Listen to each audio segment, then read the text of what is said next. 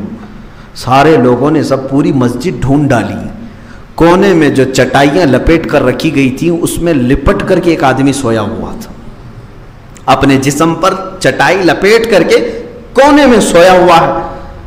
لوگوں نے دیکھا کہ ایک آدمی ہے مسجد میں اور چٹائیوں میں خود کو لپیٹا ہوا ہے ٹھنڈیوں کی وجہ سے۔ چٹائی ہٹائی اور اس کو اٹھایا، کہا کہ میاں کون ہو تم، کہاں سے آئے ہو؟ وہ گھبرا کے اٹھا اور کہا کہ بھائی میں مسافر ہوں، میں گجرات سے آیا ہوں، پیر و مرشد کی بارگاہ میں، حضور مفتی اعظم ہند کی بارگاہ میں سلامی پیش کرنے کے لیے آیا، تاخیر ہو گئی رات میں۔ کہا کھانا کھائے؟ کہا نہیں کھایا، کھانا نہیں کھایا۔ کہا کہ چلو لنگر خانے میں کھانا موجود ہے، تم کھا لو۔ اس نے کہا نہیں اب خواہش نہیں ہے، ابھی کھانے کی خواہش نہیں ہے، ضرورت نہیں ہے۔ ان لوگوں نے چلا کر کے کہا میاں تجھے خواہش نہیں، لیکن تیرے جب تک نہ کھائیں ہمارے مرشد نہیں کھانے والے ہیں۔ وہ بندہ اٹھ کر کے آیا لنگر خانے میں، وہ کھانا کھایا، تب مفتی اعظم ہند کے دسترخوان پر کھانا رکھا گیا۔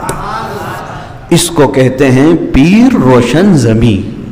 یہ نہیں کہ خالی مریدوں کا چورا بٹورے ہیں، جتنا آئے سب اندر ڈالے، سب اندر ڈالے۔ ہاں یہ بھی ہم نے دیکھا ہے، جو آ رہا ہے آتے جاؤ، آتے جاؤ، پھنستے جاؤ، آتے جاؤ، پھنستے جاؤ۔ کچھ لوگوں کی تسبیح ہی یہی ہے کہ جو آئے وہ پھنس جائے، جو آئے وہ صرف لے کر کے آئے۔ علامہ عبد المصطفیٰ اعظمی رحمۃ اللہ علیہ، ان کی کتاب ہے لطائف اعظمی، اس میں اکثر وہ اس طرح کی باتیں لکھتے ہیں۔ ایک بندہ ڈوب رہا تھا پانی میں، پیر صاحب اوپر کھڑے تھے، پیر صاحب اوپر ہیں اور یہ پانی میں ڈوب رہا ہے۔ اس نے کہا حضور ہاتھ دے دیجئے، ہاتھ دے دیجئے، میں اوپر آ جاؤں گا۔ نہیں دیا، ہاتھ دے دیجئے اوپر آ جاؤں گا۔ نہیں، بالکل نہیں، چلاتا رہا۔ تھوڑی دیر کے بعد وہ ڈبکی لگایا۔ اس نے کہا کہ حضور میرا ہاتھ تو پکڑ لیجئے، میرا ہاتھ تو لیجئے۔ انہوں نے پکڑ لیا اور اٹھا لیا۔ کہا یہ کیا ماجرا ہے؟ پیر صاحب نے کہا تیرے جملے غلط تھے، پہلی مرتبہ تو نے کہا ہاتھ دیجئے، پیر دیتا کچھ نہیں، ہم دینے والے نہیں ہیں۔ دوسری بار جب تو نے کہا میرا ہاتھ لیجئے، ہم لینے والے لوگ۔ پہلے ہی اگر تو بولا ہوتا میرا ہاتھ لیجئے میں اسی وقت لے لیتا۔ یہ تو انہوں نے لکھا ہے علامہ عبد المصطفیٰ صاحب نے۔ اکثر لوگ اسی طرح کے ہوئے ہیں۔ میرے عزیزو، میرے آقا صلی اللہ تعالیٰ علیہ وسلم کی صفات جس پیر کے اندر ہیں وہ ایسے ہونی چاہیے جو ماں عائشہ صدیقہ فرماتی ہیں رمضان کے موقع پر حضور صلی اللہ علیہ وسلم کے پاس صرف ایک پیالہ دودھ ہے، افطاری کے لیے چند سانحیں باقی ہیں، اس وقت بھی میرے آقا کہتے عائشہ دیکھ لو ذرا باہر کوئی مسافر تو نہیں ہے، باہر کوئی اجنبی تو نہیں ہے۔ ماں عائشہ صدیقہ فرماتی ایک بار میں نے دیکھا جنت البقیع قبرستان کے قریب ایک بندہ کوئی اپنے سواری کو بٹھا کر کے درخت کے نیچے بیٹھا ہوا ہے، یہاں افطار کے لیے صحابہ کے ساتھ میرے آقا مسجد میں بیٹھے ہیں۔ آپ نے کہا اندر سے ماں عائشہ صدیقہ رضی اللہ تعالیٰ عنہا نے کہ دور کوئی ایک اجنبی نظر آ رہا ہے، مسافر نظر آ رہا ہے۔ میرے آقا صلی اللہ تعالیٰ علیہ وسلم فوراً فرمایا کہ اسے لے آیا جائے۔ وہ سفر کیا ہوا گرد و غبار میں اٹا ہوا، اس کے پاس لوگ گئے اور اسے بلایا، اس سے پوچھا کہ تم کہاں کے آئے ہو، کہاں جا رہے ہو؟ اس نے کہا میں مدینے آیا ہوں اور محمد عربی صلی اللہ علیہ وسلم کی زیارت کے لیے آیا ہوں۔ اس کو لایا گیا، دسترخوان پر بٹھایا گیا، وہ جو ایک پیالہ دودھ تھا میرے آقا صلی اللہ علیہ وسلم نے سب سے پہلے اس مسافر کو دیا، اس کو دیا۔ میرے عزیزوں وہ کئی دنوں کا بھوکا رہا ہو یا جس طرح کا بھی ہو، دودھ پورا پیا، لیکن یہاں باقی جو بچے ہوئے لوگ تھے اس میں کھجور کی گھٹلی سے انہوں نے افطار کیا۔ اللہ کے نبی صلی اللہ تعالیٰ علیہ وسلم نے ہمیں یہ بھی سکھایا ہے، ہاں اللہ تعالیٰ نے جو تمہیں دیا ہے وہ کھاؤ، کلو وشربوا من رزق اللہ، قرآن کہتا ہے کھاؤ پیو اللہ کے رزق سے جتنا دیا ہے، لیکن صفات رسول یہ بھی ہے کہ دوسروں کا خیال کیا جائے، دوسروں کا خیال کیا جائے۔ مفتی اعظم ہند جیسا مرشد اب ملنا مشکل ہے، ایک بزرگ نے بریلی شریف میں ہی مجھ سے یہ کہا تھا کہ بیٹا پہلے ایسا تھا اب ایسا ہو گیا۔ انہوں نے 3 بار کہا، وہ میرے استاد بھی ہیں، انہوں نے کہا بیٹا پہلے ایسا تھا اب ایسا ہو گیا، ایسا تھا اب ایسا ہو گیا۔ میں نے کہا کہ حضور یہ کیا بتا رہے ہیں آپ، ایسا تھا ایسا؟ کہا پہلے جو معاملات تھے وہ دینے والا ہاتھ اوپر ہوتا تھا، اب ایسا ہو گیا یعنی سب کے ہاتھ لینے والے رہ گئے، دینے والا نہیں رہ گیا۔ میرے عزیزوں کیا آج حالات ایسی ہیں کہ صرف ہرس باقی رہ گئی ہو، لالچ باقی رہ گئی ہو؟ ہمارے اندر یہ طمع اور ہرس نہ ہو۔ اللہ تعالی ہمارے مشائخ کو بہترین اخلاق و کردار عطا فرمائے، اس لیے کہ میں نے پرسوں شاید کہا بھی تھا آپ سے کہ کبھی کبھار مرید کی دعا سے اللہ پیر کو کامل بناتا ہے۔ ہوتا یہی ہے کہ پیر کی دعا سے مرید اچھا ہوگا، یہ مشہور ہے، لیکن کبھی کبھار ایسا بھی ہوتا ہے کہ مریدین کی دعا سے اللہ پیر کو بھی صالح بنا دیتا ہے، اس کے اخلاق اچھے کر دیتا ہے۔ ہم سب دعا کریں اللہ تعالی ہمارے سروں پر اچھے اکابر اور اچھے مشائخ کا سایہ دراز فرمائے، جن کی زندگی میں ہم سنت مصطفیٰ کو دیکھ سکیں اور ان کو دیکھ کر کے ہم اپنے جینے کا سلیقہ سمجھ سکیں۔ یہ سرکار مفتی اعظم ہند رضی اللہ تعالیٰ عنہ کے متعلق چند باتیں تھیں، بس انہی باتوں پر میں اختتام کرنا چاہوں گا کہ اللہ تعالیٰ نے اس خاندان کو یہ شرف عطا کیا ہے بریلی شریف کے، جو مسلسل 150 سال سے ہندوستان کے سنیوں کی سربراہی کر رہے ہیں، 1-2 سال نہیں، 150 سال ہو گئے۔ فتوے کا قلم آج بھی بریلی شریف کے پاس موجود ہے نا، سب جانتے ہیں۔ آج بھی بر صغیر کا حال یہ ہے کہ بریلی سے فتویٰ آ گیا تو اس کو سمجھتے ہیں بہت بڑی بات۔ یہ جو اللہ تعالیٰ نے اس خاندان کو انعام و اکرام عطا کیا ہے، یہ ان کا تقوی بھی ہے، ان کی پرہیزگاری بھی ہے، ساتھ میں عشق رسول بھی ہے۔ آخر 2 چند اشعار مفتی اعظم ہند رضی اللہ تعالیٰ عنہ کے پیش کرتا ہوں۔ اندازہ کرو میرے عزیزو، جسے اللہ نے علم سے نوازا ہو، تقوی سے نوازا ہو، آپ کا حال یہ تھا کہ کئی ایسے ضرورت مند لوگ آتے، دلوں میں کیا کیا حالات لے کر کے آپ ان کو محسوس کر لیتے تھے۔ الہ آباد سے ایک غیر مسلم، نان مسلم ہے، وہ چلا تھا، مفتی اعظم ان کی بھیڑ بھاڑ کو دیکھ کر کے، گرو جی آئے ہوئے ہیں میں بھی چلوں میں بھی چلوں، وہ چلتے چلتے کچھ بات کرنا چاہتا تھا، موقع ہی نہیں ملا، بریلی شریف تک وہ آ گیا، ان کا پیچھا کرتے ہوئے بریلی شریف تک آ گیا۔ راوی بتاتے ہیں کہ مفتی اعظم ہند رضی اللہ تعالیٰ عنہ بریلی پہنچے تو فوراً اپنے گھر میں گئے اور ایک تعویذ لکھی اور لے کر باہر آئے، اس شخص کو بلایا جو غیر مسلم تھا، کہا ادھر آؤ. اس کو بلا کر کے آپ نے اس کو ایک تعویذ دیا, کہا کہ تیرے گھر میں اولاد نہیں, اللہ تجھے اولاد عطا کرے. وہ ان کے ہاتھ پر اسلام قبول کیا. وہ کہتا ہے میں الہ آباد سے نکلا تھا اسی بات کے لیے کہ برسوں ہو گئے میرے گھر میں اولاد نہیں تھی. یہ جو صفت ہے یہ اللہ کے حبیب صلی اللہ علیہ وسلم کی کامل محبت سے آتی ہے. کامل محبت جب بندہ کرتا ہے تو اللہ اس کے دل میں ضرورت مند لوگوں کے خیالات, ضروریات کو اس کے دل میں ڈال دیتا ہے. مثال کے طور پر میں آپ کو بتاؤں, میں مسجد سے باہر نکل رہا ہوں, یہاں پر سینکڑوں لوگ ہیں, کسی ایک ہی کو میں بلایا, مجھے معلوم نہیں, اور میں نے اس کو نکال کر کے 100 روپے دیے, کہا لے جاؤ اللہ تمہاری ضرورتیں پوری کرے. اتفاق ایسا کہ اسی بندے کو 100 روپے کی ضرورت تھی اور اس کے گھر میں کچھ بھی نہیں تھا. دیکھنے میں تو ایسا لگے گا کہ کیا ان کو مولانا کو علم غیب تھا, میرے گھر میں کچھ بھی نہیں تھا اور انہوں نے 100 روپے مجھے پکڑایا برابر ٹائم پہ. میرے عزیزو, اس کو میں علم غیب نہیں کہتا. اللہ رب العزت کی طرف سے ایسا انتظام ہے کہ کچھ ضرورت مند لوگوں کے ضروریات کے متعلق اللہ کسی کے بھی دل میں بات ڈالتا ہے, کسی کے بھی دل میں بات ڈال. وہ آپ کے دل میں غیب سے یہ اللہ تعالیٰ ڈالتا ہے کہ فلاں کو دے دو, اور پھر اسی کو آپ دیتے ہو جس کو اللہ تم تک پہنچایا ہوا ہے. مفتی اعظم ہند رضی اللہ تعالیٰ عنہ کے ساتھ ایسا کثرت سے ہوا ہے, کثرت سے ہوا. اچھا, بہرائچ شریف کی ایک بات میں بتاؤں کہ لوگ جوک در جوک کھڑے رہتے تھے تعویذ کے لیے, تعویذ کے لیے.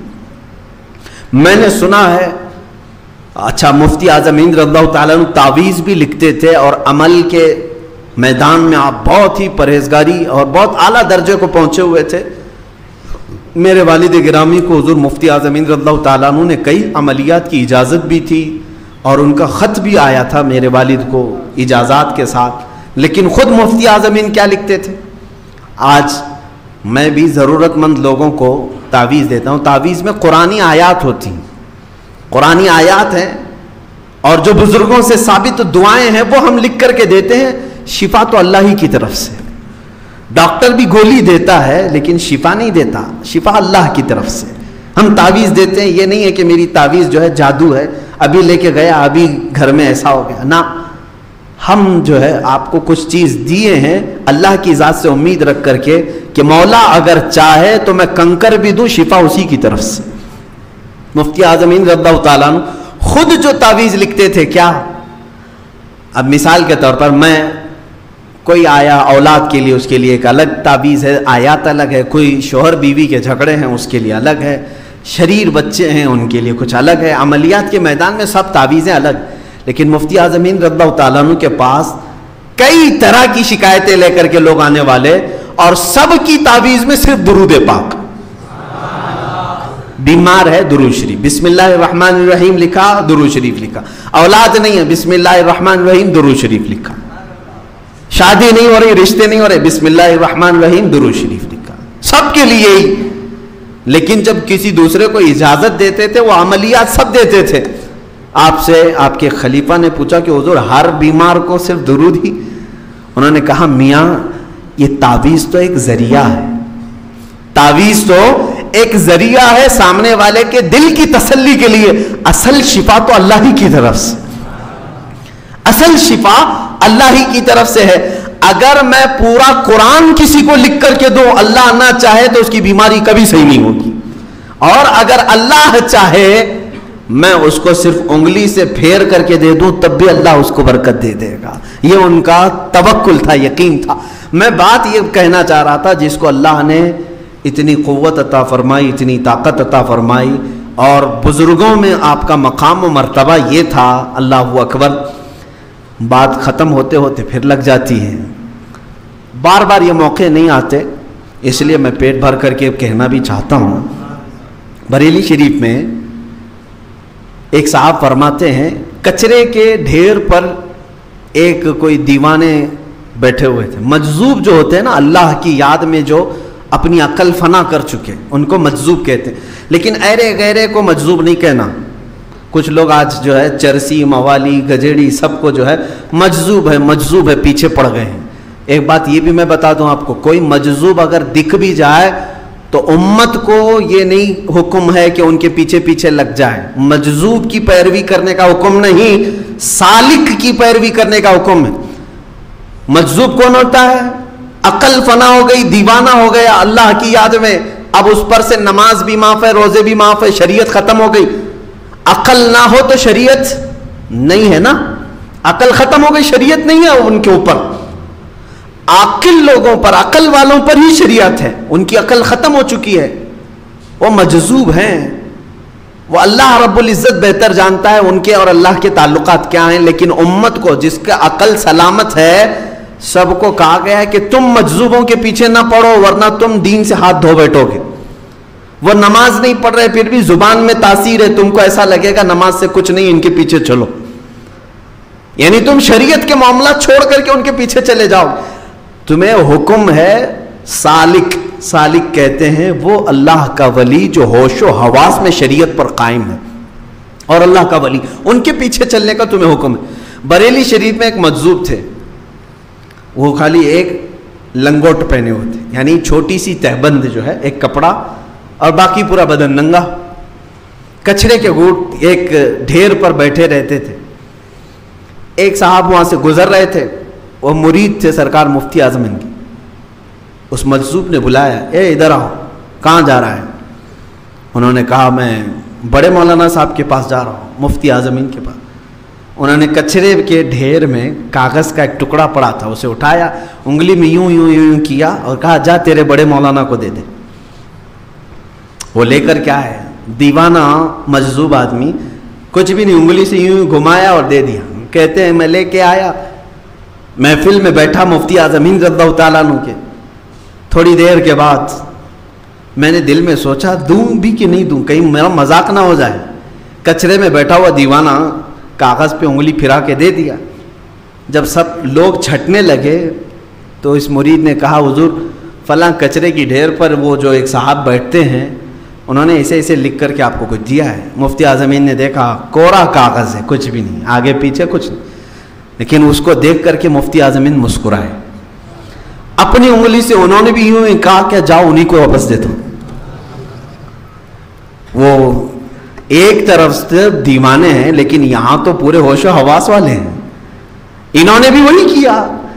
وہ لے کر کے صاحب گئے اور وہ جو کچرے کے ڈھیر پر ابھی تک وہ انتظار کر رہے تھے، جا کر کے یہ چٹھی ان کو دی کہ بڑے مولانا نے آپ کو دی. یہ جیسے دیا انہوں نے اپنی لنگی کھولی، لنگوٹ نکال دیا، پورا بدن برہنا اور نکل کر بھاگنے لگے. ہو گیا میرا مسئلہ، ہو گیا میرا مسئلہ، اس طرح کہتے ہوئے بھاگنے لگے. وہ لنگوٹ بھی وہیں پڑی ہوئی تھی. ان کو سمجھ میں ہی نہیں آیا کیا تھا دونوں کے درمیان. وہ پریشان تھے. اسی لیے کہتے ہیں مجذوبوں کے پیچھے نہ جاؤ نہیں تو تم پاگل بن جاؤ گے. چند لمحوں کے بعد وہ پھر واپس مفتی اعظم ان کے پاس آئے، کہا کہ حضور آپ نے کیا گھمایا معلوم نہیں، وہ تہبند کھول کے بھاگ گئے، لنگی کھول کر بھاگ گئے. سرکار مفتی اعظم ہند رضی اللہ تعالیٰ عنہ نے جواباً فرمایا اب وہ تمہیں نہیں ملیں گے کبھی، اب وہ تمہیں کبھی نہیں ملیں گے.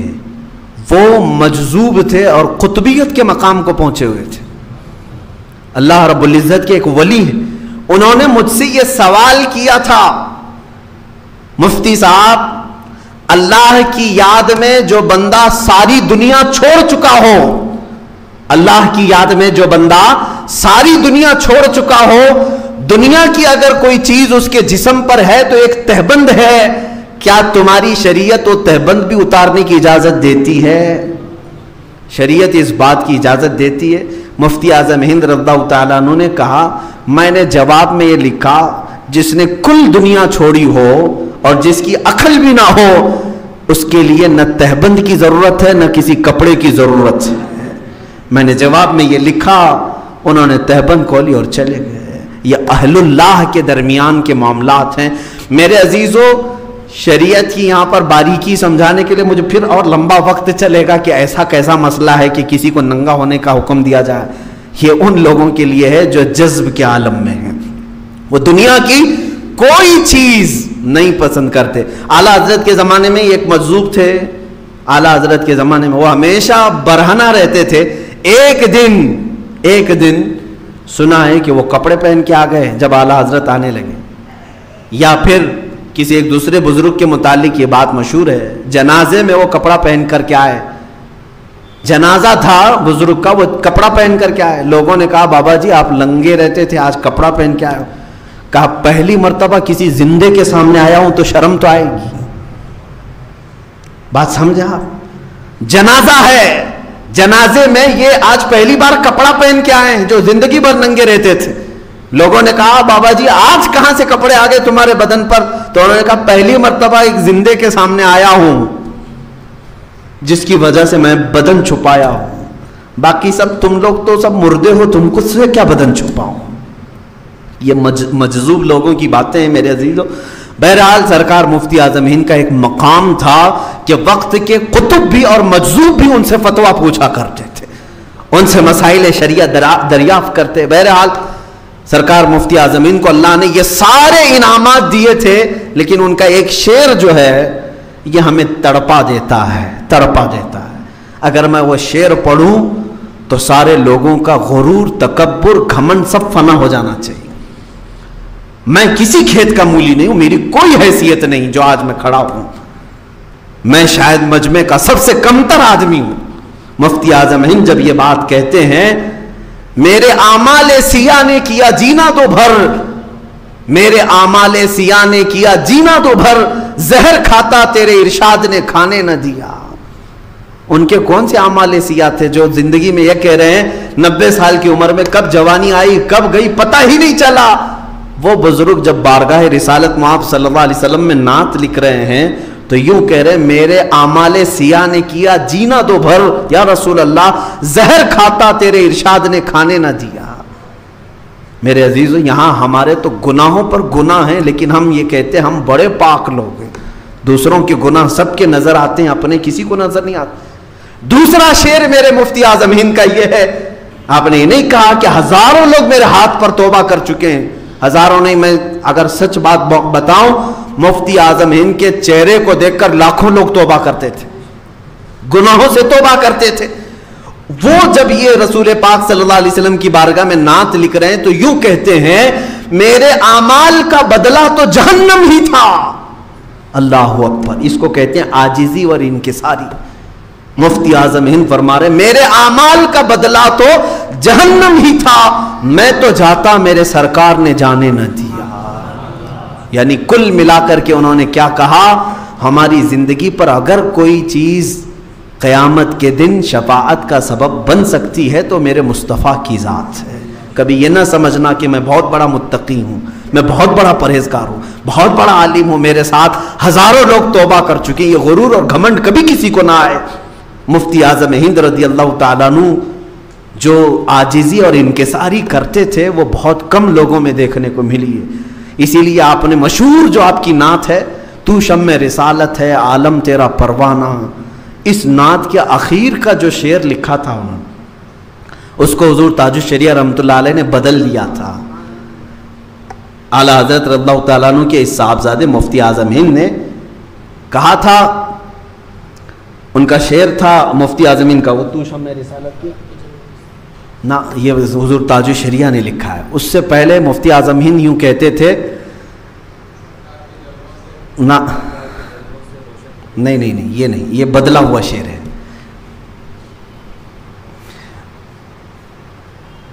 ویراں ہیں دل نوری. مفتی اعظم ہند رضی اللہ تعالیٰ عنہ یہ فرماتے ہیں کہ آباد اسے فرما ویراں ہیں دل نوری. ابھی یاد آ گیا، ویسے شعر و شاعری زیادہ نہیں آتی ہے. آباد اسے فرما ویراں ہے دل نوری. اللہ اللہ، نوری ان کا تخلص تھا. مفتی اعظم ہند جو تخلص ہوتا ہے شاعر کا وہ آخری شعر میں لکھتا ہے. مفتی اعظم ہند یوں کہہ رہے ہیں یا رسول اللہ آباد اسے فرما ویراں ہے دل نوری، تا حشر رہے روشن نوری کا ایک آشانہ. اس دل کے بارے میں اگر میں بتاؤں تو محفل میں حاضر لوگ بتاتے ہیں، گواہ ہیں آج بھی، جب تنہا حجرے میں ہوتے تھے آنکھ لگ جاتی تو میں یعنی حجرے میں اللہ اللہ اللہ کی آواز آتی ہی رہتی تھی جبکہ وہ سوئے ہوتے تھے. کئی لوگ ہیں جو قریب سے جا کر سنتے تھے اور کہتے ہیں ان کے دل پاک سے یہ آواز دھڑکن میں رہتی تھی، جو بیٹھتے اٹھتے ہمیشہ یہ کہتے تھے اللہ اللہ اللہ۔ وہ نزع کے عالم میں بھی جب آخری وقت تھا کثرت سے مفتی اعظم ہند کی زبان پر یہی لفظ اللہ اللہ، اور بزرگوں نے فرمایا جو کثرت سے یہ لفظ کا ورد کرتا ہے اگر اس کی زبان بند ہو جائے تو دل وہ جملہ بولنے لگ جاتا ہے۔ جس کا دل کثرت سے اللہ اللہ کہہ رہا ہو وہ مفتی اعظم ہند یوں کہہ رہے ہیں بارگاہ رسالت میں، آباد اسے فرما ویراں ہے دل نوری، ویران، میرا دل ویران ہو گیا، آپ آباد کریں۔ یہ عاجزی و انکساری کی حد ہو گئی، حد ہو گئی۔ آباد اسے فرما ویراں ہے دل نوری، تا حشر رہے روشن نوری کا ایک کاشانہ۔ لیکن اب ہم جیسوں کو یہ پڑھنے کی ہمت نہیں ہوتی،